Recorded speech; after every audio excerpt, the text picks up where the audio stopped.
Hello दोस्तों। तो आज की वीडियो में आपका स्वागत है। तो इसमें हम डिस्कस करेंगे about aggregate demand and aggregate supply, और आप इसको बोल सकते हैं AD/AS मॉडल। ओके, तो इसमें कौन कौन से सब टॉपिक है हमारा देखते हैं। इसमें हम एग्रीगेट डिमांड देखेंगे, डाउनवर्ड स्लोपिंग एग्रीगेट डिमांड क्यों होता है, एग्रीगेट डिमांड के शिफ्ट के क्या रीज़न है, एग्रीगेट सप्लाई क्या है और शिफ्ट इन एग्रीगेट सप्लाई क्या है, और self adjustment in aggregate supply and demand. Okay, then हम देखेंगे कि permanent change in aggregate supply and temporary change in aggregate supply. Okay, तो स्टार्ट करते हैं हम। सबसे पहले हम एग्रीगेट डिमांड देखेंगे कि एग्रीगेट डिमांड क्या होता है। जैसे हमने जो है माइक्रो इकोनॉमिक्स में पढ़ा था कि डिमांड क्या होता है हमारा, ये प्राइस और आउटपुट के बीच में रिलेशनशिप बताता है। उसी तरह ही इकोनॉमी में क्या होता है, इंटायर इकोनॉमी में जो हम मैक्रो इकोनॉमिक्स में बात करते हैं उसमें क्या होता है, जनरल प्राइस लेवल, या आप इसको इन्फ्लेशन भी बोल सकते हैं। इन्फ्लेशन और एग्रीगेट आउटपुट, या आप इसको क्वांटिटी डिमांडेड भी बोल सकते हैं। तो इन्फ्लेशन और क्वांटिटी डिमांडेड में जो रिलेशनशिप है, जिसमें क्या होता है हमारी गुड मार्केट इक्विलिब्रियम में होती है, तो उसको हम एग्रीगेट डिमांड बोलते हैं। तो सिंपल सा आप फिर से देख लो कि एग्रीगेट डिमांड क्या हो गया हमारा, रिलेशनशिप बिटवीन इन्फ्लेशन और general price level and the quantity demanded in the economy, aggregate quantity demanded in the economy. Okay, इसमें क्या होता है, गुड मार्केट इक्विलिब्रियम में होती है। ओके, तो यहाँ पे देखते हो आप, यहाँ पे थोड़ा सा कन्फ्यूजन हो जाता है बच्चों को, तो मैं यहाँ पे आपको बता देता हूँ कि ये मैं अज्यूम कर लेता हूँ। यहाँ पे मैं प्राइस लेवल ले लेता हूँ, यहाँ पे आउटपुट ले लेता हूँ। ये हमारा सप्लाई है और यहाँ से ऊपर की तरफ हो गया। ओके, तो यहाँ पे हमारा ये पोटेंशियल लेवल बन जाता है, फुल एम्प्लॉयमेंट वाली कंडीशन हो जाती है। और देखो जैसे जैसे हमारा एग्रीगेट डिमांड बढ़ेगा इस ऊपर की तरफ, वैसे वैसे ही आउटपुट भी बढ़ता जाएगा। तो इसलिए बोलते हैं कि आउटपुट क्या है, आउटपुट हमेशा क्वांटिटी डिमांडेड के ही इक्वल होता है। जैसे मैं AD ले लेता हूँ इसको, अगर इकोनॉमी यहाँ पे कर दिया तो इतना ही प्रोड्यूस करेगी, क्योंकि सफिशेंट डिमांड नहीं है इकोनॉमी में, और डिमांड हमारी वाई यहाँ तक जा सकती है। तो जहाँ जहाँ पे एग्रीगेट डिमांड सप्लाई इक्वल होगा वहाँ पे गुड्स मार्केट में इक्विलिब्रियम बनता जाएगा। ओके, तो इक्विलिब्रियम ये फुल एम्प्लॉयमेंट से पहले भी बन जाता है। ओके, इसलिए तो यहाँ पे दोनों एक ही चीज़ है, एग्रीगेट आउटपुट बोलूँ या एग्रीगेट क्वांटिटी डिमांडेड बोलूँ, सेम ही है। तो तभी तो हम वो एक आइडेंटिटी बनाते हैं, CHI+G, ये बना दिया मैं। तो इसका रीज़न यही है कि हमारा आउटपुट उतना ही होगा जितना इकोनॉमी में एक्सपेंडिचर है। जैसे ये AD है, ये यहाँ पे आउटपुट इतना ही हो रहा है, वाई हो रहा है। ओके, क्यों हो रहा है, क्योंकि हमारे पास एक्सपेंडिचर उतना ही है, पर हमारे पास यहाँ पे आप देखो कि हमारी प्रोडक्शन कैपेसिटी और ज़्यादा। तो एग्रीगेट डिमांड ऊपर बढ़ाएंगे तो हमारा आउटपुट और हो जाएगा, क्योंकि कैपेसिटी है प्रोडक्शन की। ओके, तो यहाँ पे ये एग्रीगेट डिमांड हमें यही बताता है। तो यहाँ पे सबसे ज़्यादा कन्फ्यूजन रहता है। तो क्या हो गया, एग्रीगेट डिमांड ये relationship between inflation and the quantity demanded, aggregate one quantity demanded. Okay, आगे चलते हैं, causes of downward sloping AD। तो इसके मेन दो रीज़न होते हैं।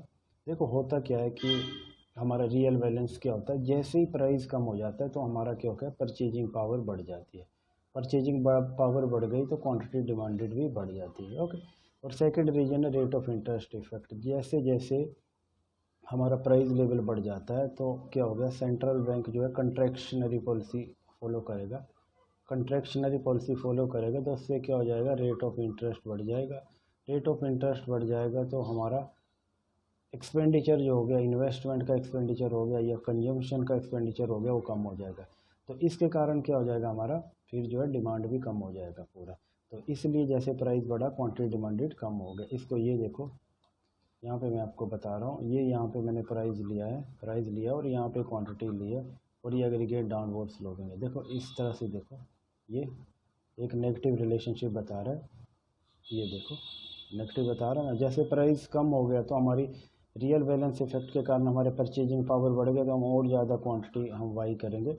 ओके, इसी तरह प्राइस हमारा ऊपर बढ़ जाता है तो क्या हो गया, हमारी जो है परचेजिंग पावर ये कम हो जाती है, तो हम क्वांटिटी डिमांडेड कम हो जाएगी। इसी तरह से रेट ऑफ इंटरेस्ट का भी इफेक्ट पड़ेगा, इससे जो मैंने अभी एक्सप्लेन किया। तो यहाँ पे मेन सबसे इम्पोर्टेंट पॉइंट है हमारा रियल बैलेंस इफेक्ट वाला। ओके, आगे चलते हैं, shift in the aggregate demand. Aggregate demand में change in the monetary policy में चेंज होगा तो एग्रीगेट डिमांड शिफ्ट करेगा। ओके, मॉनेटरी पॉलिसी में चेंज होगा तो इसको मैं और सिंपल तरीके से आपको बताता हूँ कि जैसे मैं ये एग्रीगेट डिमांड ले रहा हूँ यहाँ पे। ओके, ये ले रहा हूँ, यहाँ पे प्राइस ले रहा हूँ, यहाँ पे मैं इनकम ले रहा हूँ या आउटपुट जो भी है। ओके, जैसे मॉनेटरी पॉलिसी एक्सपेंशनरी है तो मनी सप्लाई बढ़ेगी, रेट ऑफ इंटरेस्ट कम होगा, इन्वेस्टमेंट कंजम्पशन बढ़ेगा, तो ये एग्रीगेट डिमांड राइटवर्ड शिफ्ट कर जाएगा। ओके, और इसी तरह कंट्रैक्शनरी हुई तो हमारा इस साइड आ जाएगा, लेफ्ट साइड आ जाएगा। ओके, इसी तरह जैसे गवर्नमेंट का परचेज हो गया, गवर्नमेंट का एक्सपेंडिचर बढ़ेगा तो एग्रीगेट डिमांड राइटवर्ड शिफ्ट कर जाएगा। सीधी सी बात है, प्राइस और इनकम इस पर आना नहीं चाहिए, उसके अलावा जो भी फैक्टर है जो भी हमारी डिमांड को अफेक्ट करते हैं वो हमेशा शिफ्ट ही करेंगे। इसी तरह आगे देखो, ऑटोनमस एक्सपोर्ट हो गया। एक्सपोर्ट जो कि ऑटोनमस एक्सपोर्ट क्या होता है, जो एक्सपोर्ट हमारी इनकम लेवल पे डिपेंड नहीं करता है, तो उसमें अगर चेंज इनकम लेवल पे करेगा तो ये मूवमेंट इसी के लॉन्ग होते हैं। ओके, तो क्या हो गया कि एक्सपोर्ट बढ़ेगा तो भी हमारा एग्रीगेट डिमांड राइटवर्ड शिफ्ट कर जाएगा। एक्सपोर्ट ऑटोनमस एक्सपोर्ट कम होगा तो लेफ्ट हैंड साइड करेगा। तो इसी तरह देखिए यहाँ पे देखो कि autonomous consumption and investment, autonomous investment और ऑटोनमस कंजम्पशन। ऑटोनमस कंजम्पशन क्या होता है, जो कंजम्पशन इनकम पे डिपेंड नहीं करता है। इसी तरह इन्वेस्टमेंट एक्सपेंडिचर ऑटोनमस वो हो जाता है जो इनकम लेवल पे डिपेंड नहीं करता। इनमें भी चेंज होगा तो हमारा एग्रीगेट डिमांड राइटवर्ड शिफ्ट कर जाएगा, मतलब पॉजिटिव हो जाएगा। ये दोनों बढ़ेंगे, autonomous consumption and investment expenditure बढ़ेगा तो एग्रीगेट डिमांड राइटवर्ड शिफ्ट कर जाएगा, कम हो जाएगा तो ये लेफ्टवर्ड शिफ्ट कर जाएगा। ओके, तो चलते हैं आगे। अब देखते हैं हम एग्रीगेट सप्लाई क्या होता है। तो सबसे पहले आप यहाँ पे देखो कि relationship between the inflation level and total quantity of output supplied. यहाँ पे भी वही हो गया, ये सीधा सी बताता है कि जनरल प्राइस लेवल जो है हमारा जनरल प्राइस लेवल है उसमें और हमारा जो क्वांटिटी कितनी सप्लाई हुई है उनके बीच में रिलेशनशिप बता रही है। ओके, तो आपको यहाँ पे पता ही होगा कि यहाँ पे मैं प्राइस लेवल ले रहा हूँ, या आप इसको ऐसे भी कर सकते हो, इन्फ्लेशन भी कह सकते हो, इसमें वाई कह रहा हूँ, ओ कह रहा हूँ, ये एक्स कह रहा हूँ। यहाँ पे देखो ये लॉन्ग रन एग्रीगेट सप्लाई है जो मैंने आपको काफ़ी बार एक्सप्लेन किया कि सीधा वर्टिकल होता है, क्योंकि लॉन्ग रन में क्या होता है ये हमारे वेज और प्राइस पूरी तरह से फ्लेक्सिबल होते हैं, तो ऑटोमेटिक एडजस्टमेंट्स जो भी इकोनॉमी में होगी उसके कारण ये वर्टिकल हो जाता है। ये हमारा शॉर्ट रन एग्रीगेट सप्लाई आ गया। ओके, तो यहाँ पे देखो ये शॉर्ट रन अपवर्ड स्लोपिंग है। शॉर्ट रन में क्या हो गया, हमारे जो है ये वेजेस और प्राइस जो है पूरी तरह से फ्लेक्सिबल नहीं होते, इनमें टाइम लगता है, तो इसलिए अपवर्ड स्लोपिंग होता है। जैसे जैसे प्राइस बढ़ेगा तो हमारा आउटपुट भी बढ़ेगा। ओके, आउटपुट बढ़ेगा क्योंकि आपको पता है कि जैसे थोड़ी वेज प्राइस जो है थोड़े बहुत फ्लेक्सिबल होते हैं तो उसके कारण वेजेज बढ़ेगा तो प्राइस भी बढ़ेगा, इसलिए अपवर्ड स्लोपिंग। और लॉन्ग रन में कोई भी ट्रेड ऑफ नहीं होता है, तो इसमें सीधे वर्टिकल्स होते हैं और इकोनॉमी फुल एम्प्लॉयमेंट पे होती है लॉन्ग रन में। आगे चलते हैं दोस्तों, shift in aggregate supply, expectation in expected inflation आ गया, दूसरा आ गया प्राइस शॉक आ गया, इसको नेगेटिव सप्लाई शॉक भी बोलते हैं, एंड आउटपुट गैप। अब इन तीनों चीज़ों को मैं आपको यहाँ पे बताऊँगा। देखो एक्सपेक्टेड इन्फ्लेशन पे क्या होता है, आपको लग रहा है कि जो भी वर्कर्स है इकोनॉमी में उनको लग रहा है कि एक्सपेक्टेड इन्फ्लेशन बढ़ रहा है तो उनका रियल वेज जो है ये डिक्रीज़ हो जाएगा। रियल वेज डिक्रीज़ हो जाएगा तो वो क्या करेंगे, पहले वेज में इंक्रीज डिमांड करेंगे और उनके जो भी कॉन्ट्रैक्ट हैं उनको रीनेगोशिएट करेंगे। ओके, रीनेगोशिएट करेंगे उनके कॉन्ट्रैक्ट को और वेज रेट बढ़ जाएगा। वेज रेट बढ़ जाएगा तो मार्जिनल कॉस्ट ऑफ प्रोडक्शन भी बढ़ जाएगा, तो क्या हो गया, हमारी सप्लाई जो है वो लेफ़्ट साइड शिफ्ट कर जाएगा। ओके, इसी तरह प्राइस शॉक देख लो, नेगेटिव प्राइस शॉक हो गया तो इससे क्या होगा, हमारा जैसे ऑयल प्राइसेस बढ़े तो नेगेटिव प्राइस शॉक की था। ओके, तो इसके कारण क्या होगा, हमारा फिर से एग्रीगेट सप्लाई कब लेफ्टवर्ड शिफ्ट कर जाएगा।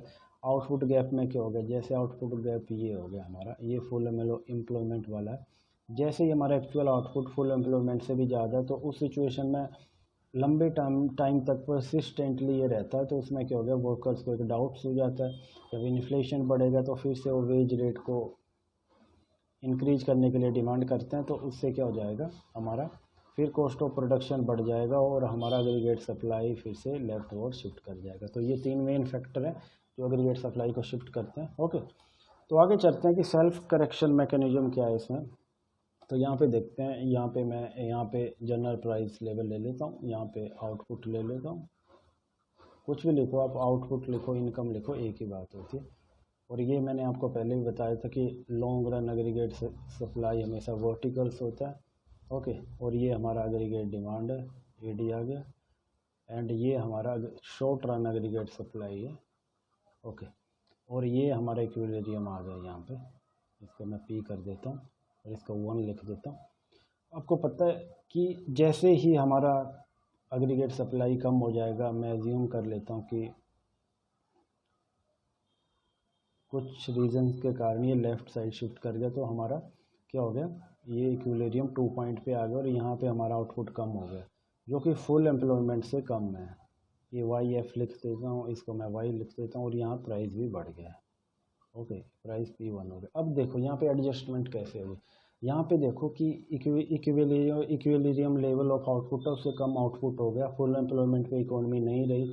तो इसमें क्या होगा कि अगर हमारे जो वेज हैं एंड प्राइस है उनमें फ्लेक्सिबिलिटी है, ओके, अनएम्प्लॉयमेंट बढ़ जाएगा, अनएम्प्लॉयमेंट बढ़ जाएगी तो वेज रेट कम हो जाएंगे, वेज रेट कम हो गए तो हमारा कॉस्ट ऑफ प्रोडक्शन भी कम हो जाएगा। ओके, तो फिर से मूवमेंट इस तरफ आ जाएगा, ये नीचे की तरफ 1 की तरफ आ जाएंगे ओवर द लॉन्ग रन। तो ये जो है सेल्फ करेक्शन मैकेनिज्म है कि विदाउट गवर्नमेंट इंटरफेरेंस के ये काम करता है। ओके, तो आगे चलते हैं, एक और पॉइंट देखते हैं हम। इसमें क्या देखेंगे हम, इसमें हम पॉजिटिव साइड देखेंगे, यहाँ पे क्या होगा, यहाँ पे मैं वाई ले लेता हूँ, यहाँ ओ ले लेता हूँ, एक्स ले लेता हूँ। ये आप कैसे भी लिख सकते हैं, या ये जो चेंजेज हो रहे हैं एग्रीगेट डिमांड में भी हो सकते हैं, सप्लाई में भी हो सकते हैं। ओके, तो यहाँ पे देखो ये एग्रीगेट डिमांड आ गया हमारा, ओके, और ये एग्रीगेट सप्लाई आ गया शॉर्ट रन वाला। ओके, ये देखो एग्रीगेट डिमांड अगर राइट वर्ड शिफ्ट कर जाता है तो हमारी इकोनॉमी जो फुल एम्प्लॉयमेंट में है उससे ऊपर चला गया, ये लेवल, ये वाई आ गया। ओके, ये AD1 आ गया और यहाँ पे प्राइस भी बढ़ गया। अब होगा क्या, यहाँ पे ये P है, AP1 हो गया, ये इक्विलिब्रियम है 1 पॉइंट पे। यहाँ पे देखो क्या होगा कि प्राइस तो P से P1 हो गया, तो वेज रेट भी बढ़ेगा, वेज रेट बढ़ गया तो हमारा कॉस्ट ऑफ प्रोडक्शन भी बढ़ेगा, कॉस्ट ऑफ प्रोडक्शन बढ़ गया तो हमारा जो है शॉर्ट रन एग्रीगेट सप्लाई जो है ये लेफ़्ट साइड में शिफ्ट कर जाएगा। तो ये क्या आ जाएगा नया, फिर से ये आ गया, ये शॉर्ट रन एग्रीगेट सप्लाई 1 आ गया। तो देखो प्राइस फिर से बढ़ गया, ये प्राइस परमानेंटली बढ़ गया, प्राइस बढ़े और इकोनॉमी फिर से फुल एम्प्लॉयमेंट में आ गई। तो आपने देखा होगा कि जो अगर वेज रेट में फ्लेक्सिबिलिटी है तो इकोनॉमी अपने आप ही फुल एम्प्लॉयमेंट पे चली जाती है। पिछले एग्जांपल में भी देखा आपने, इसमें भी देखा, चेंजेज किसी में भी हो, एग्रीगेट डिमांड में हो, सप्लाई में हो, पर जो मैकेनिज्म ऑटोमेटिक जो वर्क करता है थ्रू वेज एंड प्राइस जो होते हैं फ्लेक्सिबल, उससे फिर से फुल एम्प्लॉयमेंट रिस्टोर हो जाता है। पर यहाँ पे आप देख रहे हैं कि फुल एम्प्लॉयमेंट पे इकोनॉमी आ गई पर प्राइस परमानेंटली बढ़ गया। अब देखते हैं कि टेम्परेरी सप्लाई शॉक क्या होते हैं, परमानेंट क्या होता है। टेम्परेरी में क्या होता है कि जैसे मैं ये ले रहा हूँ AYOX होता है, टेम्परेरी सप्लाई शॉक में होता है short run aggregate supply shift करता है, ओके, शिफ्ट करता है and no change in the long run aggregate supply. ये लॉन्ग रन एग्रीगेट सप्लाई है, इसमें बिल्कुल भी चेंज नहीं होगा।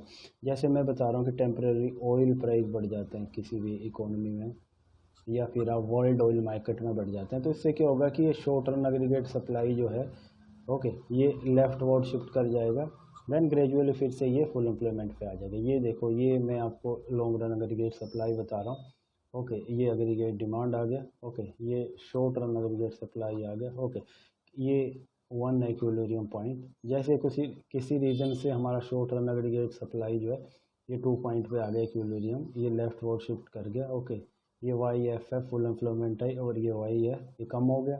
यहाँ पे देखो ये प्राइस बढ़ गया हमारा, ओके, P1 हो गया।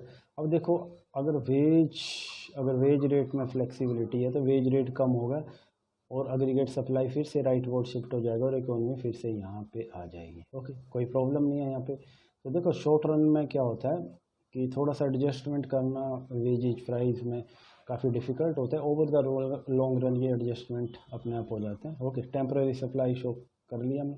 अब देखेंगे परमानेंट सप्लाई शॉक क्या होता है। देखो ये मैं फिर से YOX ले लेता हूँ, यहाँ पे Y ले लेता हूँ, ओके, ये फुल एम्प्लॉयमेंट वाला कंडीशन आ गया हमारा, ये लॉन्ग रन एग्रीगेट सप्लाई आ गया, ये एग्रीगेट डिमांड आ गया, ओके, ये शॉर्ट रन एग्रीगेट सप्लाई आ गया। अब ये देखो, ये शॉर्ट रन एग्रीगेट देखो, अगर ये सप्लाई हो गया, एंड ये देखो ये लॉन्ग रन एग्रीगेट सप्लाई भी शिफ्ट करेगा। ऐसी सिचुएशन आ जाती है और प्राइस जो है हमारा परमानेंटली ऊपर बढ़ गया, P से P1 हो गया और हमारा फुल एम्प्लॉयमेंट वाला भी लेवल नीचे गिर गया। देखो जब परमानेंट चेंजेज होंगे तो short run aggregate supply plus long run aggregate supply दोनों शिफ्ट करेंगे। ये क्या करेंगे, बोथ शिफ्ट। ओके, ये परमानेंट चेंजेज आ गए, अब इकोनॉमी इसके आगे नहीं जा पाएगी।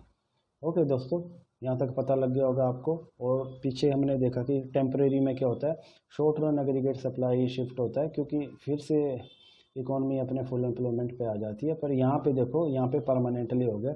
फॉर एग्जांपल मैं मानता हूँ कि रिसेशन आ गया, रिसेशन आ गया और बहुत सारे लोग ऐसे हैं जो लेबर सप्लाई से ही हट जाते हैं। Okay, labour